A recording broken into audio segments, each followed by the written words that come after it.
रफीक कामदार हिंदुस्तानी reporter में आपका स्वागत है।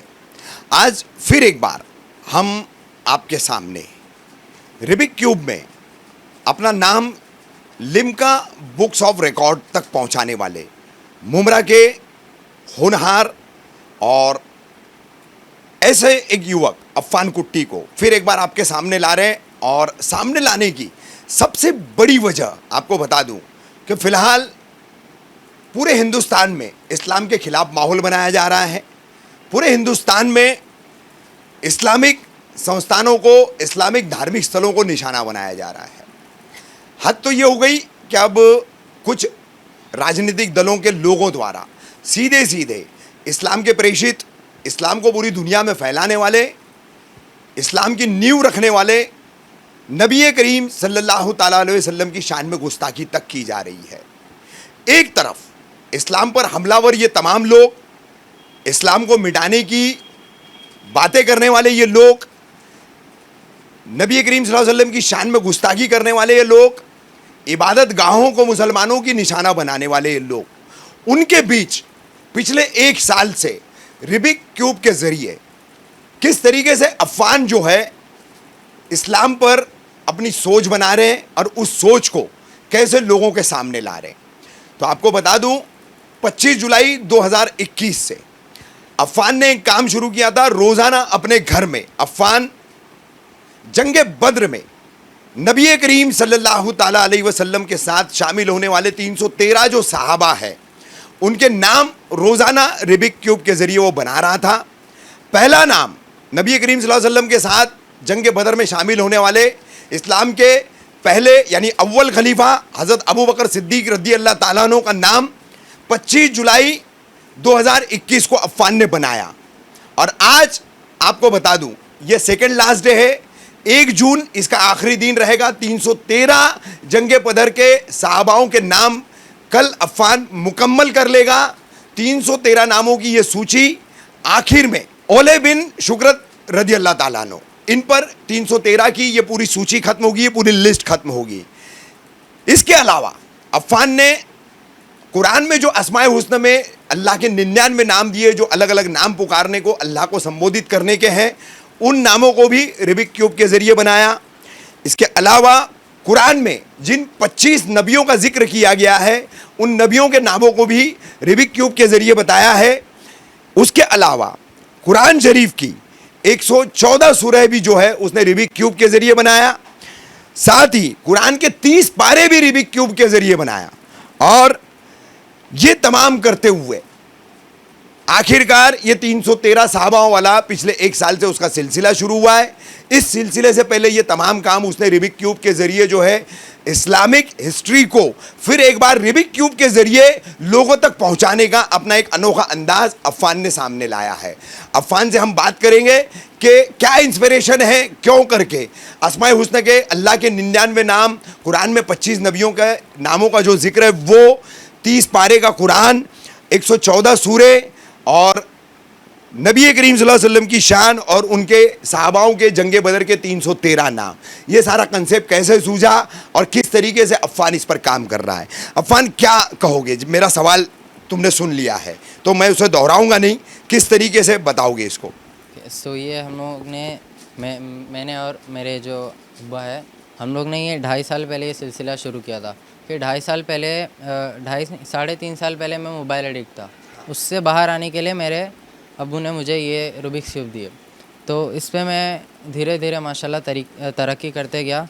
तो मैंने सोचा कि मैंने और मेरे अब्बा ने बेशक सोचा कि इसको हम दुनिया में तो इससे वो कर ही रहे, तरक्की कर रहे, इसे हम कैसे दीन से जोड़े।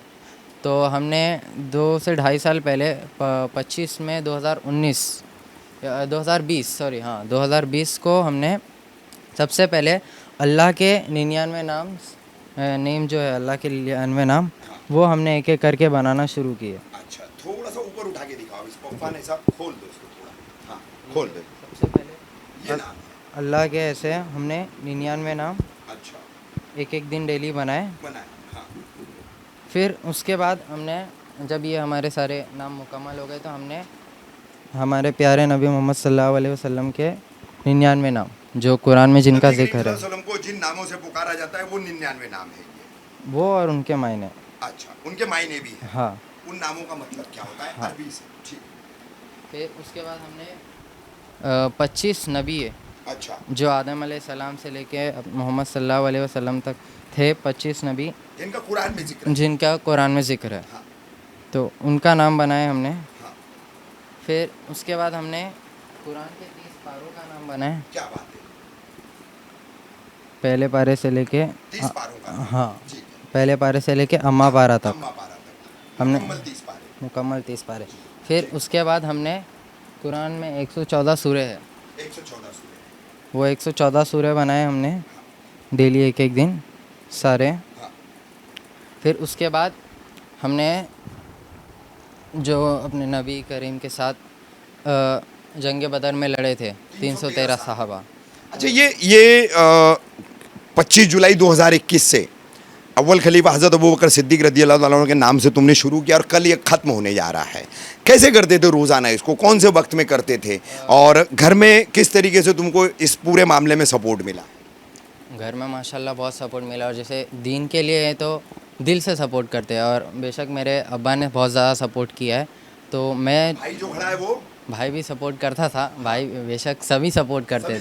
हाँ, तो मैं जैसे कि जो सुबह फजर के बाद हम लोग ये करते थे, तो मैं जो नाम होता था प्यारे साहबा का वो मैं बना देता था, और ये ऐसा पूरा नाम और कौन से साहबा है वो साहबा का वैसे ऐसा भी 313 नंबर लिखा हुआ है, वैसे नंबर और नाम मैं बना देता था। मेरे जो अब्बा है वो पूरा ऐसा सेट करके हम लोगों को शेयर करते थे, तो उससे लोगों को भी उसकी मुझे भी रोज़ाना व्हाट्सएप पे शेयर होता है। हाँ, आपको भी शेयर होता है। हाँ, तो इससे लोगों को भी पहुंच होती है कि ऐसे हमारे जैसे हमने जब नबी के 99 नाम बनाए थे, तो बहुत सारे लोगों को ये भी नहीं पता था कि नबी के भी 99 नाम है। अच्छा, यानी कहीं ना कहीं ये भी तुम्हारी और तुम्हारे अब्बू के ज़रिए, ये तुम्हारी मदद के ज़रिए जो कोशिश थी कि 313 साहबा जो जंग बदर में लड़े, कुरान में ये तमाम जिक्र, 99 नाम अल्लाह के, 99 नाम नबी करीम सल्लल्लाहु अलैहि वसल्लम के, तो ये तमाम जो है इस्लाम को जो है फिर से एक बार अपने ही कौम के बीच में, उसको मानने वाली उम्मत के बीच में कहीं ना कहीं रिवाइज करवाने की तुम्हारी कोशिश थी, ऐसा माना जाए क्या? हाँ, ऐसा कह सकते हैं। और ये सब करने का हमारा जो मेन मकसद जो है, हमें हरम शरीफ में अल्लाह के 99 नाम, ये ख्वाहिश है तुम्हारी मेरी ख्वाहिश है कि ये मौका तुम्हें मिले कि तुम मक्का शरीफ जाओ, वहाँ पर हरम में जो है अल्लाह के 99 नाम जो है रिबिक क्यूब के ज़रिए वहाँ बना वहाँ बनाए, है ना? ये मेरी ख्वाहिश है। ख्वाहिश है। रिबिक क्यूब के ज़रिए तुमने ये तमाम चीज़ें की है, तो मुसलमानों को आज के माहौल में क्या कहना चाहोगे? जिस तरीके का माहौल चल रहा है, जो मुसलमानों को टारगेट करना, अभी मस्जिदों को कई कहा जा रहा है कि ये पहले मंदिर थे, उसके बावजूद जो है मुसलमान जो है अपनी दुनिया में मस्त है। क्या लग रहा है तुमको, क्या करना चाहिए? कम से कम ऐसी चीज़ें जैसे तुम इसमें मुब्तला हो, तो किसी न किसी दीनी एक्टिविटी में मुसलमानों को आना चाहिए या नहीं आना चाहिए? आना चाहिए, बेशक आना चाहिए। हाँ, क्योंकि ये जो हम आज जी रहे हैं, हम मुसलमान, ये उन साहबाओं की कुर्बानियाँ थी जो उन्होंने अपने जान और माली तौर से उन्हें लगाई थे, नबी करीम सल्लल्लाहु अलैहि वसल्लम को फॉलो करते हो। हाँ, फॉलो करते हुए। तो उनके लिए हम इतना नहीं कर सके तो क्या कर सकते क्या हैं? कर सकते हैं, बेशक। तो ये अफ़ान ने आपको बताया कि किस तरीके से इंस्पिरेशन मिला है उसको, क्या कंसेप्ट है और क्या ख्वाहिश है। आपको बता दूं, हम थोड़ा सा एक बता दूं, ये देखिए, ये बहुत सारी फ्रेम्स यहाँ लगी हुई है अफ़ान के काम को लेकर के। जैसे आप शुरू में देखेंगे कि इंडिया बुक ऑफ रिकॉर्ड्स ने अफ़ान को सर्टिफिकेट दिया है, और इंडिया बुक ऑफ रिकॉर्ड्स ने 2-2 सर्टिफिकेट दिए हैं, एशिया बुक्स ऑफ रिकॉर्ड्स ने 3-3 सर्टिफिकेट दिए हैं। उसके अलावा लेटर ऑफ अप्रिसिएशन है ठाणे म्यूनसिपल कॉरपोरेशन के additional commissioner Sandeep Malvi, mayor Naresh Maske, और कलेक्टर फिलहाल जो मौजूद है राजेंद्र नार्वेकर। और सबसे बड़ी बात आपको बता दूं, देखिए यहाँ पर एक ये लिम्का बुक्स ऑफ रिकॉर्ड, ये कौन से साल मिला है? ये 2019 में 2019 में मिला है। तो 2019 में अफ़ान कुट्टी मुमरा का वो लड़का जो अब आप तक जो है साहबाओं के बद्र की जंग में शामिल होने वाले 313 साहबाओं के नाम आप तक पहुंचा रहा है रिबिक क्यूब के ज़रिए, उसका नाम जो है लिम्का बुक्स ऑफ रिकॉर्ड 2019 में ही दर्ज कर चुका है। तो कहीं ना कहीं इस बनते बिगड़ते और बिगाड़ते हुए माहौल में नबी करीम सल्लल्लाहु अलैहि वसल्लम के 99 नाम, अल्लाह के 99 नाम और तमाम चीज़ें, और 313 सहाबा बद्र के उनके तमाम नाम आप तक ये अफ़ान कुट्टी ने रिबिक क्यूब के ज़रिए पहुंचाया है। ख्वाहिश है मक्का जाकर के हरम शरीफ में रिबिक क्यूब पर 99 नाम बनाने की। हम उम्मीद करते हैं भारत सरकार, सऊदी सरकार अफ़ान को ये मौका ज़रूर देगी, और इस काम में अगर कोई दुश्वारियां उसके लिए आ रही है, उसके इस मकसद में कोई दुश्वारियां आ रही है, तो इसमें जो ज़िम्मेदार लोग होंगे, जो NGOs होंगे, जो इस मामले में अफ़ान की मदद कर सकते हैं, ऐसे लोग आगे आएँ और अफ़ान के इस ख्वाहिश को पूरी करने में उसकी मदद करें।